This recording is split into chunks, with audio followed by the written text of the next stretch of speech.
પંચમહાલ જિલ્લામાં વિશ્વ પર્યાવરણ દિવસની ઉજવણી કરવામાં આવી હતી। પંચમહાલ જિલ્લાના શહેરા ખાતે આવેલી નવનિર્મિત ફોરેસ્ટ કોલોની ખાતે વિશ્વ વન દિવસની ઉજવણી નિમિત્તે વૃક્ષારોપણ કાર્યક્રમ રાખવામાં આવ્યો હતો, જેમાં શહેર નગરના વહીવટતંત્ર, પોલીસ તંત્ર તેમજ વન વિભાગના અધિકારીઓ, કર્મચારીઓ, નાગરિકો ઉપસ્થિત રહ્યા હતા। ફોરેસ્ટ કોલોની ખાતે વિવિધ પ્રજાતિના વૃક્ષોની રોપણી કરવામાં આવી હતી। વન વિભાગના અધિકારીઓ દ્વારા લોકોને વધુમાં વધુ વૃક્ષ ઉછેરીને જતન કરવા માટે અપીલ પણ કરવામાં આવી હતી। પંચમહાલ જિલ્લાના શહેરા તાલુકામાં પણ વિશ્વ પર્યાવરણ દિવસની ઉજવણી કરાઈ।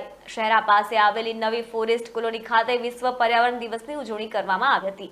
શહેરાના મામલતદાર ધર્મેન્દ્ર પટેલ, તાલુકા વિકાસ અધિકારી પાર્થ પટેલ, શહેરા પોલીસ મથકના પીઆઈ અંકુર ચૌધરી સહિત રાજકીય આગેવાનો વૃક્ષારોપણ કરવામાં આવ્યું હતું, જેમાં ફોરેસ્ટ કોલોની પરિસરમાં દાડમ, શીશુ, મહુડો, જામફળ સહિતના વૃક્ષોની રોપણી કરાઈ હતી। પર્યાવરણ દિવસ નિમિત્તે વધુ વૃક્ષો રોપવાની અપીલ કરવામાં આવી છે।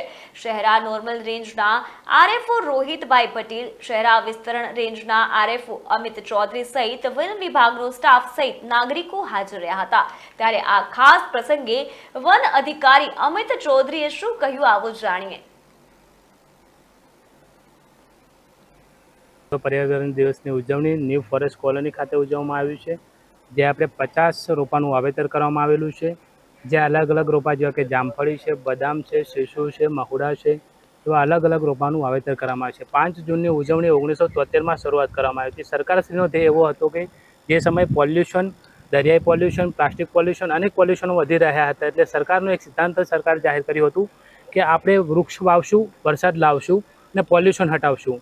એ અનુસંધાને 1973માં એમાં વૃક્ષ વાવેતરની શરૂઆત થઈ છે અને ત્યારથી અત્યાર સુધી સદંતર સરકારી સંસ્થાઓ, બિન સરકારી સંસ્થાઓ, કોલેજો, સ્કૂલો દરેકને મોમેન્ટેબલ જોઈન્ટ કરી અને વૃક્ષ વાવેતર સાથે જોઈન્ટ કરી અને વૃક્ષનું શું મહત્ત્વ છે તે વિશે સરકારે 5 જૂને એક વિશ્વ પર્યાવરણ દિવસનો એક સિદ્ધાંત ઊભો કરેલો છે।